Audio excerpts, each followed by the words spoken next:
Bismillahirrahmanirrahim. Assalamualaikum warahmatullahi wabarakatuh. Innal hamdalillah nahmaduhu wa nasta'inuhu wa nastaghfiruh wa na'udzu billahi min shururi anfusina wa min sayyiati a'malina. May yahdihillahu fala mudilla lahu wa may yudlil fala hadiya lahu. Asyhadu an la ilaha illallah wahdahu la syarika lahu wa asyhadu anna Muhammadan abduhu wa rasuluh sallallahu alaihi wasallam. Jamaah sekalian rahimani wa rahimakumullah jami'an. Kita lanjutkan pembahasan kita masih berkaitan dengan hari kiamat.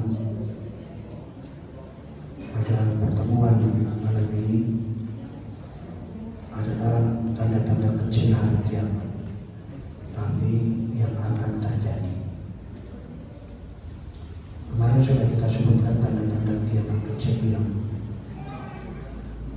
telah berlalu dan yang sedang terjadi. Sekarang yang akan terjadi. Apa saja itu? Yang pertama adalah perbandingan wanita dengan laki-laki itu adalah 50 kali. Kalau sekarang kita katakan tanda-tanda itu belum terjadi. Artinya untuk saat ini tanda-tanda kiamat kecil itu belum terjadi karena perbandingan laki-laki dan wanita itu belum sampai 50. Nabi Shallallahu Alaihi Wasallam bersabda, di antara tanda ini disebutkan adalah wa yadhhab ar-rijal wa yabqa an-nisa hatta yakuna li 50 imra'atan qayyid wahid. Jadi punahnya kaum laki-laki dan yang tersisa adalah kaum perempuan sampai 50 wanita diayomi oleh seorang laki-laki. Kemudian tanda kiamat kecil yang akan terjadi juga yang kedua adalah kalau jazirah Arab itu sudah mulai menghijau. Sebagaimana disebutkan dalam hadis, la taqumu as-sa'atu hatta ta'uda ardul arabi murujan wa anhara. Tidak akan tiba hari kiamat sampai tanah Arab itu kembali hijau, murujan dengan tumbuh-tumbuhan, wa anhara dan juga dengan artinya mengalirnya sungai-sungai. Ini adalah apa? Ini juga adalah tanda. Artinya bahwa keadaan alam di Jazirah Arab itu sudah mulai menghijau. Bisa dikatakan ya seperti misalnya mungkin Indonesia di berbagai tempat. Kalau Jazirah Arab itu misalnya menghijau karena ada hujan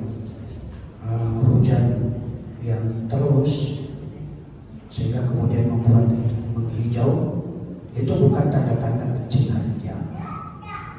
Kenapa? Karena ya itu masih temporer. Yang dimaksudkan dalam hadis ini bahwa Jazirah Arab itu menghijau, maksudnya itu bukan temporer, itu betul-betul sudah menghijau, jadi yang permanen, tidak lagi temporer. Kemudian yang ketiga, tanda kiamat kecil yang akan terjadi adalah munculnya Imam Mahdi. Munculnya Imam Mahdi sebagaimana disebutkan dalam hadis dari Nabi Shallallahu Alaihi Wasallam, laulam yabqa min ad-dunya illa yaumun la tawallahu dzalika al-yawma hatta yub'atsa fihi rajulun min afdali baiti yuwati ismuhu ismi wasmu abihi wasmu abi yamla'ul arda qistan wa 'adlan kama muliya zulman wa jura. Laulam yabqa min dunya, seandainya dunia tinggal sehari lagi illa yaum, kecuali hanya sehari lagi. Maka apa? Latawallahu dzalika al-yaum.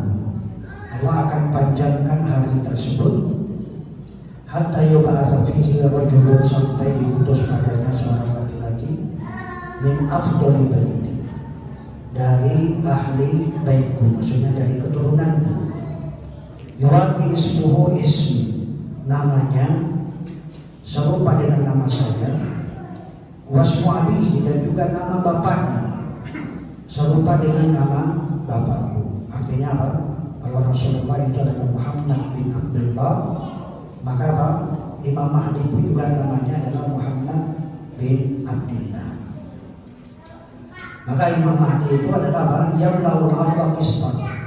Dia akan penuhi bumi ini dengan kejujuran dan keadilan. Karena mulia zulman wa jura, sebagaimana sebelumnya itu dipenuhi dengan kezaliman dan penindasan. Di sini kita katakan Imam Mahdi itu munculnya menjelang hari kiamat, bersamaan dengan munculnya Dajjal dan juga turunnya Nabi Isa. Tapi kenapa para ulama memasukkan munculnya Imam Mahdi ini kategori tanda-tanda kiamat kecil? Kenapa? Karena Imam Mahdi itu hanya sosok manusia biasa. Kita katakan dia manusia biasa, bukan termasuk sesuatu yang keluar dari kebiasaan normal.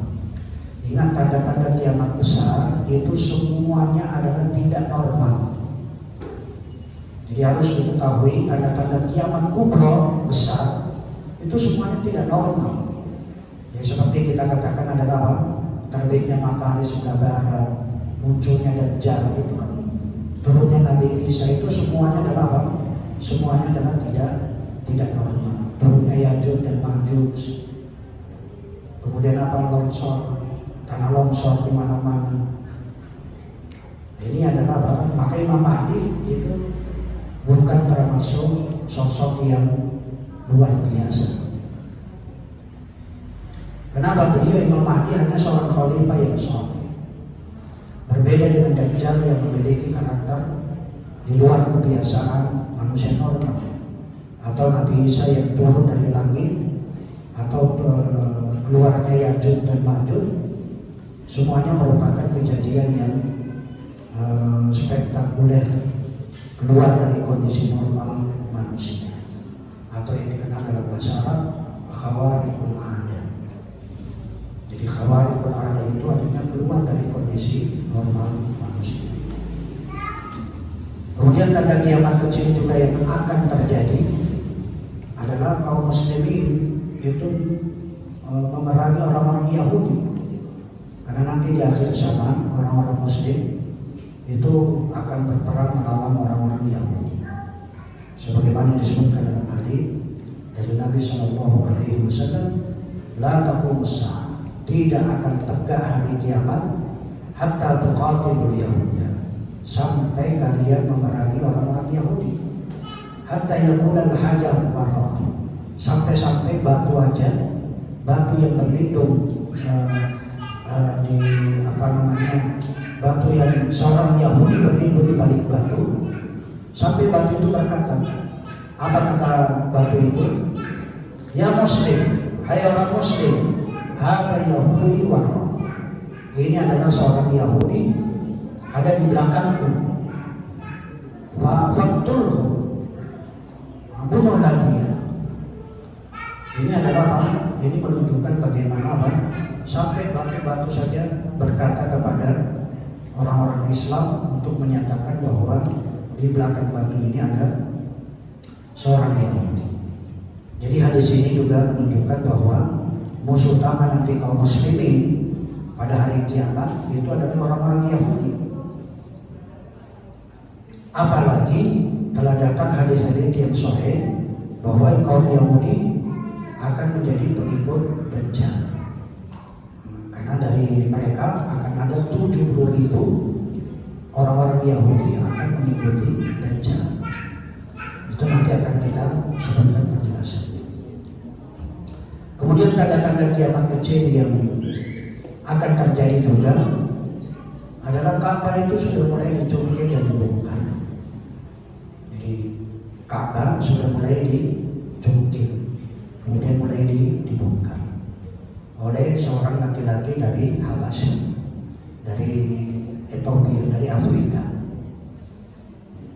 Sebagaimana disebutkan dalam hadis dari Nabi Sallallahu Alaihi Wasallam, la yuhajjanna al-baitu wa la yutamaranna ba'da khuruji Ya'juj wa Ma'juj. Sungguh bahwasanya Ka'bah ini orang akan datang berhaji kepadanya dan orang-orang akan berumrah kepada Ka'bah meskipun setelah keluarnya Ya'juj dan Ma'juj. Jadi walaupun nanti kita katakan di pembahasan Ya'juj dan Ma'juj di nomor 18 insyaallah, maka tetap masih ada orang melakukan ibadah haji dan umrah. Padahal Ya'juj dan Ma'juj itu keluar untuk membuat kerusakan di permukaan bumi. Jadi setelah munculnya nanti kekacauan dan huru hara besar, itu Ka'bah masih dikunjungi, masih diziarahi. Padahal kita tahu bahwa huru hara yang sangat besar itu pada hari kiamat itu ketika munculnya keluarnya Ya'juj dan Ma'juj. Karena Ya'juj dan Ma'juj ini dengan kesombongannya mereka mengatakan kami mengalahkan penduduk bumi dan kami mengalahkan penduduk langit. Mereka sampai mengatakan penduduk langit saja kami kalahkan, kami ungguli. Karena mereka memanah ke langit sampai panah-panah mereka itu adalah berlumuran dengan darah. Dan Ya'juj ini akan membunuh makhluk-makhluk yang ada di atas muka bumi. Dan waktu itu ibadah haji masih dilaksanakan. Ya, jadi pertanyaan kapan ibadah haji itu berhenti? Jadi kapan Ka'bah tidak dikunjungi lagi? Jawabannya adalah tatkala roh-roh kaum mukminin di akhir zaman itu telah dicabut oleh Allah dan tidak tersisa di atas muka bumi ini kecuali hanya orang-orang yang terburuk, orang-orang yang paling jelek, yang kemudian akan merasakan tibanya hari kiamat. Dan mereka tentunya dalam kondisi hidup. Maka saat itulah haji berhenti. Nabi Sallallahu Alaihi Wasallam bersabda, la taqumu as-sa'atu hatta la yahujja. Tidak akan tegak hari kiamat kecuali sudah tidak ada lagi orang yang berhaji. Artinya tidak ada lagi yang datang menuju ke Ka'bah. Jadi pada saat itulah Ka'bah sudah tidak diagungkan lagi, tidak jadikan tempat ibadah lagi. Maka Allah nanti pada saat itu Allah akan biarkan Ka'bah itu dihancurkan oleh orang-orang Habasyah. Sebagaimana juga disebutkan oleh Nabi SAW, yukharribul Ka'bata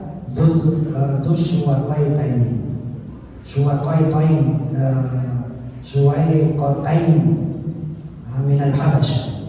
Ka'bah itu akan dihancurkan oleh seseorang dari Habasyah yang kedua betisnya itu kurus kerempeng. Dalam hadis yang lain Nabi SAW bersabda, ka'anni anzuru ilaihi aswada abhaj.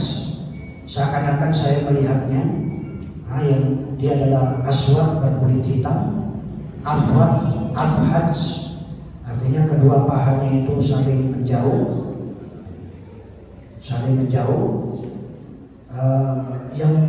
yang kutha hajaran yakni al-Ka'bah.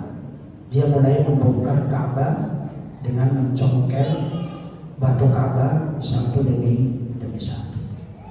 Jadi ini selama itu belum terjadi, kita katakan tanda-tanda kiamat yang kecil itu belum terjadi. Jadi coba perhatikan, Allah pernah menghancurkan tentara. Kalau kita melihat sebelumnya, padahal Allah hancurkan tentara bergajah yang dipimpin oleh Abraha, yang juga berasal dari Habasyah. Abraha juga berasal dari Habasyah. Padahal Abraha dan bala tentaranya begitu kuat dan dahsyat. Sementara ya kita katakan itu Allah masih menolong Ka'bah, artinya tidak jadi tentara berakhir untuk menghancurkan Ka'bah. Tapi di akhir zaman berbeda. Kalau di akhir zaman ada seorang Habasya yang dia tidak hanya kurus kerempeng,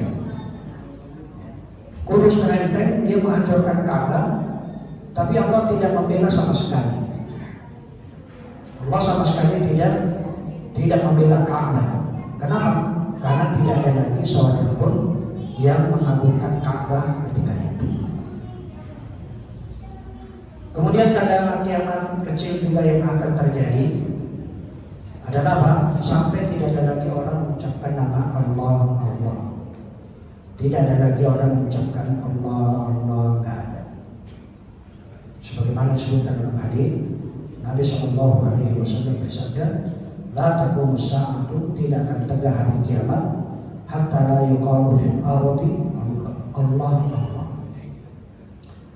Sampai tidak lagi dikatakan di muka bumi Allah. Nah, dari sini kita ambil beberapa faedah yang berkaitan dengan tanda-tanda kiamat yang akan terjadi. Pertama, bahwa tidak semua tanda hari kiamat itu tercela. Jadi harus dipahami ya, tidak semua tanda hari kiamat itu adalah tercela. Seperti misalnya diutusnya Nabi, itu bukan sesuatu yang tercela, itu kan yang sudah terjadi. Bahkan itu menjadi suatu kenikmatan dengan diutusnya Nabi. Begitu juga dengan terbelahnya bulan, itu juga bukan menunjukkan tanda yang tercela. Jadi terbelahnya bulan itu hanya merupakan mukjizat yang mukjizat dari Nabi Shallallahu Alaihi Wasallam. Karena sebagian orang menyangka ketika disebutkan tanda-tanda kiamat itu semuanya mereka mengatakan itu tercela. Jadi ini juga harus yang menjadi catatan. Maka dari itu ketika para ulama membahas tentang sabda Nabi SAW dalam hadis dari riwayat Imam Muslim, Umar bin Khattab, wa antara al-hufatan al-uratan alatan li'a asyar yatatawwaruna bil. Ketika ditanya tentang tanda-tanda kiamat, nanti kau akan melihat para pengembala kambing yang tidak lagi beralas kaki. Mereka kemudian berlomba-lomba membangun bangunan yang tinggi. Pertanyaannya, apakah mereka yang berlomba-lomba dalam membangun bangunan yang tinggi itu merupakan tercela? Jawabannya adalah tidak. Secara hukum asal ketika mereka membangun bangunan yang tinggi itu tidak tercela. Sebagaimana yang kita sebutkan pada pertemuan yang sebelumnya, dulu Dubai itu adalah pas sebelum adanya menara tertinggi di dunia, itu kan dulu tanah yang tandus, kering, kerontang. Mereka hanya penggembala onta. Tapi sekarang karena dengan adanya minyak, sehingga kemudian mereka menjadi kaya. Jadi mereka membangun bangunan yang tinggi. Itu tidaklah tercela dan juga tidak ada masalah. Kenapa? Karena dengan kita lihat mungkin hotel-hotel yang sekarang ini, kita lihat bangunan hotel, bangunan yang tinggi, megah, itu dapat memberikan manfaat, khususnya di tanah Mekah. Orang untuk melihat di depan Masjidil Haram, Zam-Zam Taur yang tinggi, gitu. Jadi adalah apa di Madinah itu kan semua hotel-hotel yang tinggi itu kan bermanfaat bagi jemaah haji dan umrah. Artinya sebagai tempat untuk mereka untuk istirahat, untuk meletakkan barang-barang. Hanya saja menurut para ulama mungkin di antara celaan dari hal itu adalah karena mereka berlomba-lomba, itu yang tercela. Berlomba-lomba dalam membuat bangunan yang tinggi yang memungkinkan adanya ambisi untuk berbangga-bangga. Dan inilah yang tercela. Kemudian faedah yang kedua yang harus juga diperhatikan dengan tanda-tanda ini, dengan adanya pembagian terjadinya tanda-tanda kiamat, Maka para ulama memastikan sebagian tanda, jika memang tanda tersebut sesuai, hal ini diperbolehkan dengan syarat tanda tersebut tepat dan sesuai dengan apa yang telah disebutkan dengan dalil. Artinya kita tidak boleh membuat ini tanda-tanda kiamat tanpa adanya dalil. Ingat, membuat bahwa itu adalah tanda-tanda kiamat itu tentunya adalah datang dengan dalil.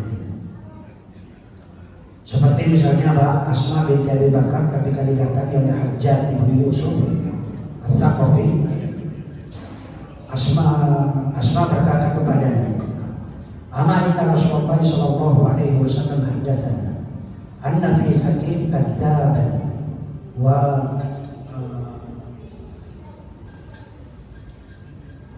mubiran, fa amma al-kadzab fa ra'aynahu wa amma al-mubiru fala ikhaluka illa iyyah." Qala faqama anha wa lam yuraji'ha. Sesungguhnya Nabi SAW telah menyampaikan kepada kami bahwa di Saqif itu Bani Saqif itu ada seorang pendusta. Dia adalah seorang pendusta. Dia adalah seorang yang kejam. Ini adalah Hajjaj bin Yusuf. Hajjaj bin Yusuf adalah seorang pendusta. Dia seorang yang kejam. Kalau seseorang yang pendusta, kami sudah tahu dia. Ada seorang lagi yang kejam, aku pikir engkau adalah orangnya. Maksudnya adalah Hajjaj bin Yusuf. Kemudian apa yang sedang berdiri, dan kemudian dia pergi dan tidak kembali lagi kepada. Jadi hadis ini menjelaskan bahwa Asma menerapkan hadis Nabi kepada kenyataan yang ada, bahwa yang dimaksud oleh Nabi sebagai orang yang kejam dari Saqif itu adalah Hajjaj bin Yusuf, dan ini adalah boleh. Jadi boleh kita mengatakan seperti itu karena memang sesuai dengan dalil dan hadis dari Nabi SAW. Artinya misalnya juga kalau Anda mengatakan Fir'aun finnar, Abu Lahab finnar, itu boleh. Kenapa? Karena memang Al-Quran menyebutkan tentang Fir'aun finnar. Demikian juga Abu Lahab dengan tabbat tiada lagi Lahab. Artinya itu sesuai dengan dalil. Sebagaimana saya bebas mengatakan tentang dekatnya pasar dan dekatnya sanad, bahwa yang dimaksud dengan dekatnya pasar dan dekatnya sanad itu adalah teknologi. Itu tafsiran dari saya bebas. Dia mengatakan sarana transportasi dan informasi yang ada pada zaman sekarang yang serba modern dan mudah, semua itu membuat zaman ataupun pasar terasa semakin dekat. Ya dekat sekali. Anda ingin belanja di Eropa, belanja di Cina, ya kan sudah itu gampang sekali. Anda tinggal tidur di kasur, barang Anda tinggal nunggu beberapa hari.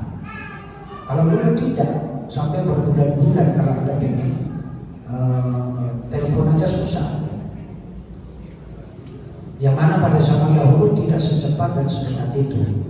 Dan itulah yang dimaksud oleh Nabi menurut Syekh Bibas. Artinya dekatnya sama itu adalah teknologi dan sarana transportasi. Nah, yang menjadi masalah adalah jika kita cenderung memaksakan diri tanpa adanya dalil yang menjelaskan. Seperti misalnya orang yang disebutkan mengenai ciri-ciri munculnya Imam Mahdi. Mungkin ada yang menyebutkan ciri-ciri munculnya Imam Mahdi dalam satu hadis yang masih diperselisihkan apa itu sahih atau dhaif. Sebagian ulama mengatakan bahwa Imam Mahdi nanti muncul tatkala ada seorang khalifah yang meninggal. Kemudian 3 putra khalifah tersebut memperebutkan harta simpanan Ka'bah. Ini nanti ada, ya ini artinya ini tatkala itulah tiba-tiba Imam Mahdi muncul dan mengalahkan mereka semua. Ini adalah hadis yang masih diperselisihkan kesahihannya. Kemudian kita katakan ada 3 putra khalifah tersebut dia nanti memperebutkan harta simpanan yang ada di Ka'bah. Hadis tersebut adalah sabda Nabi SAW. Yang tadi itu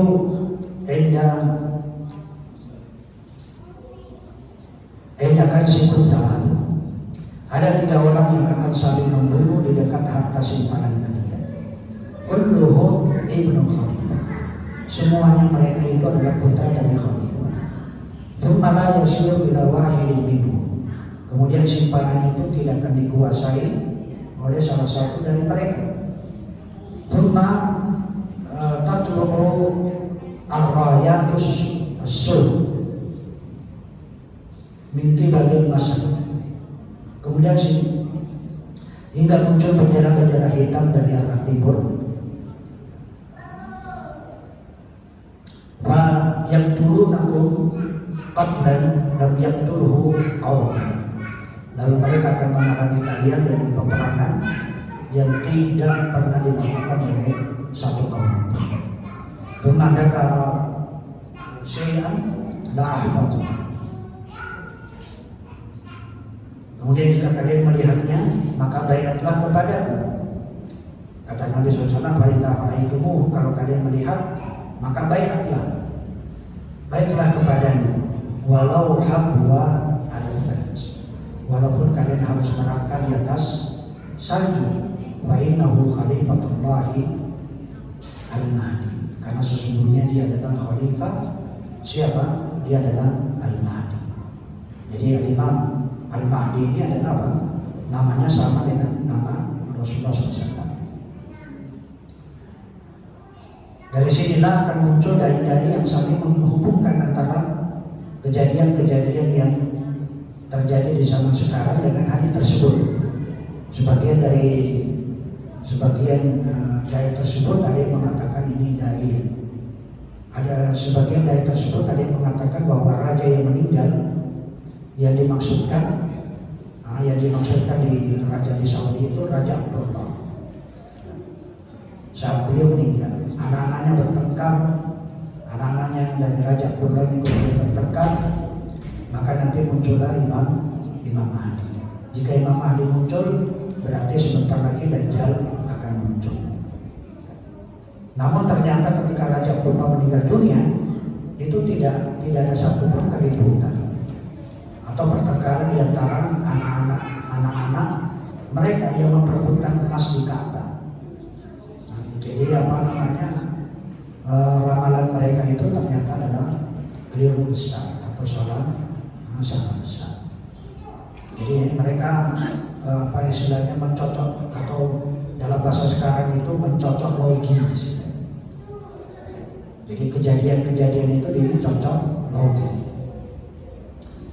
Sekarang ini mereka ingin meramal lagi bahwa yang dimaksud dengan khalifah itu adalah Raja Salman yang sekarang.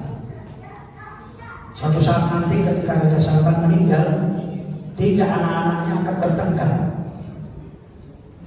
Padahal kita tidak tahu siapa saja anak-anak dari Raja Salman. Mungkin yang sekarang yang Anda kenal adalah MBS, yang dikenal dengan nama MBS. Tapi kita tidak mendapati, karena mereka bertengkar, putra-putranya Raja Salman ini nanti muncul dari Imam Mahdi. Ini juga perkara yang cocok logis. Mereka sering memaksakan pendapatnya. Dari mana mereka berdalil yang akhirnya mereka membuat tafsiran yang dipaksa-paksakan sehingga mengantarkan seseorang benci kepada satu negara ataupun kelompok dan membenarkan sesuatu yang tidak jelas. Apalagi yang di zaman sekarang ini kita lihat yang sampai kemudian menjelek-jelekan negara Saudi, menjelek-jelekan Raja Salman, menjelek-jelekan orang-orang Mekah dan Madinah. Ini semuanya adalah apa? Yang kita katakan adalah cocok logi. Jadi hanya akalan-akalan mereka saja. Contoh lagi, dahulu ketika awal munculnya mungkin ISIS, jadi para dai tersebut, maksudnya dari kalangan mereka, baik dari kalangan Syiah maupun dari kalangan Khawarij, dari manapun juga, yang mereka mengatakan bahwa mereka itulah dikatakan pengikut Imam Mahdi. Jadi kelompok ini dianggap itu adalah pengikut Imam Mahdi. Alasannya karena mereka membawa ciri-ciri yang dibawa oleh Imam Mahdi, yaitu apa? Membawa bendera-bendera atau panji-panji hitam. Begitu juga dengan ISIS, bendera yang dibawanya juga berwarna hitam. Apakah mereka sekedar warna benderanya sama, kemudian disebut sebagai pasukan Imam Mahdi, dan kenyataannya pimpinan mereka seperti Abu Bakar al-Baghdadi yang tewas, dia terbunuh, dan mereka adalah pemimpin dari ISIS, Abdurrahman al-Baghdadi. Padahal ketika pertama kali muncul mereka, ini ISIS ini, mereka mengkafir-kafirkan. Mereka mengkafir-kafirkan kaum muslimin. Bahkan mereka ISIS ini banyak yang membunuh kaum muslimin. Akibatnya banyak orang yang terfitnah gara-gara perkara seperti itu. Yang akhirnya semua seakan-akan jadi harus membenarkan. Nah, di samping itu ketika Imam Mahdi memerintahkan untuk membaiat, maka kaum muslimin pun harus membaiat. Yang lebih lucu lagi, orang Indonesia ngaku Imam Mahdi. Ini juga cocok logi. Kita katakan banyak yang ngaku Imam Mahdi. Padahal Imam Mahdi harus dari keturunan Nabi Shallallahu Alaihi Wasallam. Ini bukan keturunan Nabi, sudah ngaku Imam Mahdi. Hidupnya pesek, ngaku Imam Mahdi. Ciri-ciri fisiknya itu kan harus sama dengan Nabi SAW. Imam Mahdi itu memiliki fisik itu sama dengan Nabi SAW. Karena ada 4 orang yang mirip dengan Nabi SAW. Di antaranya adalah Imam Mahdi, Imam Syafi'i, Imam Al-Hasan. Ini termasuk Al-Abbas. Itu termasuk ada 4 orang yang mirip Nabi Sallallahu Alaihi Wasallam. Di antaranya adalah Imam Mahdi. Ini adalah orang yang mirip. Nah, kalau kita lihat orang Indonesia yang mengaku Imam Mahdi, ya, ciri-cirinya aja tidak seperti Nabi SAW. Hidungnya pesek. Nabi SAW hidungnya mancung. Jadi bisa jadi hal itu nantinya juga dikaitkan dengan Arab Saudi. Sebagaimana diketahui bahwa Arab Saudi adalah negara yang kita katakan negara tidak sempurna, negara yang masih banyak memiliki kekurangan dan kelebihan, memiliki masa kejayaan dan kegagalan. Kemudian mereka mengambil kesimpulan bahwa Arab Saudi merupakan salah satu negara yang memiliki lambang kepolisian yang menggambarkan mata satu.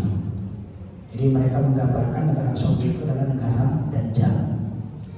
Nah, ini juga adalah namanya cocok logi. Jadi subhanallah, Arab Saudi dianggap sebagai Dajjal. Atau nanti ada istana yang dibuat oleh Raja Fahad di Madinah, atau mungkin Raja Salman nanti akan membuat istana. Nah, itu nanti dipakai istana itu adalah untuk menyambut Dajjal. Ini juga semua ini bersumber dari mereka yang ngawur, yang asal bicara. Pasalnya jika seorang mengikuti Dajjal, maka sejatinya dia adalah telah kafir. Ingat, dalam semua hadis orang yang mengikuti Dajjal itu adalah dia pasti adalah orang kafir. Makanya dikatakan adalah 70.000 dari kalangan Yahudi yang akan mengikuti Dajjal. Kemudian ada orang lain yang menganggapnya sedang menyambut Dajjal. Artinya secara tidak sadar dia telah mengkafirkan negara Saudi, negara Arab Saudi. Barangkali jika ada suatu kesempatan dia menemukan suatu lambang yang menyerupai mata satu, lalu dengan spontan dia akan menganggapnya sebagai Illuminati pasukan Dajjal. Dan itu benar-benar mereka ucapkan dan diubah. Ini kita juga banyak dapat. Lalu ada lagi seorang dai tersebut yang mengatakan bahwa bulan sabit yang berada di atas hotel Zamzam Tower, bulan sabit itu adalah 2 tanduk syaitan. Jadi dianggap apa? Bulan sabit itu adalah 2 tanduk syaitan. Jadi subhanallah, berarti selama selama ini orang-orang yang melakukan ibadah haji atau orang-orang yang melakukan umrah yang tidur di hotel, itu dikatakan tidur di hotel bertanduk syaitan. Jadi hal yang seperti ini membuat kebencian yang diakibatkan oleh kita katakan kelalaian, kecerobohan, kebodohan yang dipaksakan. Jika seperti ini, maka hal itu sama sekali tidak diperbolehkan. Namun yang sangat disayangkan, hal itu banyak terjadi di kalangan orang-orang yang asalnya yaitu tadi mencocok-cocokkan satu tanda dengan tanda yang lain, yang akhirnya berujung kepada kebohongan, kedustaan, tuduhan-tuduhan yang tidak benar. Maka dari itu hendaknya kita tidak terlalu dekat dan mendengarkan dari orang-orang yang bersifat demikian. Ingat, kita ini hanya mata kita, telinga kita, lisan kita itu akan dimintai pertanggungjawaban di sisi Allah Subhanahu wa Ta'ala. Jadi apa yang kita lihat, apa yang kita dengar, itu jangan begitu ada cocok logi langsung disebarkan. Itu nggak boleh. Terkadang kita berpikir bagaimana bisa mereka berkata seperti itu. Mungkin kita kok bisa ya dia mengatakan seperti itu. Apa mereka kemudian tidak takut kepada Allah Subhanahu wa Ta'ala? Dengan ramalan-ramalan itu ya, bahwa Raja Saudi mereka lagi menyambut Dajjal. Bahkan mereka berani meramal, ada yang berani meramal tahun 2020 akan terjadi dukhan. Ini seorang ustadz, doktor. Di tahun 2000 dia mengatakan ini akan terjadi dukhan, asap. Padahal dukun saja tidak berani meramal sampai sedemikian rupa. Atau mereka hanya kita katakan halusinasi. Bahkan ada yang mengatakan hari kiamat terjadi pada tahun 2020. Padahal sekarang 2023 kiamat belum terjadi. Jadi ini banyak orang-orang yang seperti ini. Jadi terkadang kita merasa kasihan kepada mereka. Kenapa? Karena masalahnya bukan di dunia. Di dunia dia mungkin mengatakan sesuatu. Tapi ingat, nanti di akhirat itu pertanggungjawabannya adalah jangan besar. Apa yang mereka katakan bahwa nanti tahun 2020 akan muncul yang namanya dukhan. Dukhan itu nanti keluar asap yang itu merupakan tanda-tanda kiamat. Kiamat kubro, kiamat besar, itu keluarnya asap di mana-mana. Nah, ini adalah pada tahun 2020 itu sudah berlalu.